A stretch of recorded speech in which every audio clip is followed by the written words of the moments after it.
Tuloy-tuloy ang paghahanda ng Quiapo Church para sa Traslasyon 2026. Ang mga deboto abala rin para mas maging makabuluhan ang pakikiisa sa prosesyon. Yan ang agenda report ni Ian Maghanoy. Sa Biyernes, January 9 pa ang nakatakdang taunang kapistahan ng Poon ng Jesus Nazareno ng Quiapo Church sa Maynila. Pero ngayon pa lang, isa-isa nang inihahanda ng debotong si Edward ang kanyang mga biniling karidad bilang paghanda sa pista.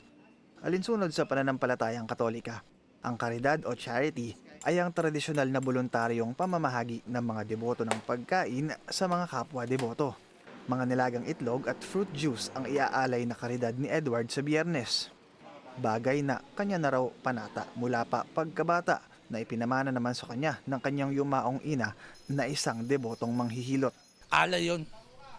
Alay. Kahit yun, may isang tray kay itlog. Kasi naano ko rin nung bata kami, nung pupunta kami, may matatanda rin na nag-aalay ng nilagang itlog. Inaagaw namin, bumibili kami. Ayun pala, pagdaan ng prosesyon, binibigay nila sa deboto. Hindi nila binibenta. Eh doon, nakakuha rin ako idea doon na pag nagkaroon din ako, ganun din. Nag-aalay na sa isto. Kasabay ng paghahanda ng mga deboto sa pinakamalaking kapistahan ng Simbahang Katolika sa Pilipinas ay ang paghanda rin ng Minor Basilica and National Shrine of Jesus Nazareth, St. John the Baptist Church sa Quiapo. Kaya't inilatag na rin ng Traslasyon 2026 Committee ang scaffolding na paglalagyan ng puon sa Quirino Grandstand, maging ang sound system at mga barikada para dito. Bukas, inaasahang dadagsa ang mga deboto sa lugar kung saan isasagawa ang pahalik ng alas 7 ng umaga, habang pasado 1:00 ng hapon naman ang schedule ng pabihis sa puon.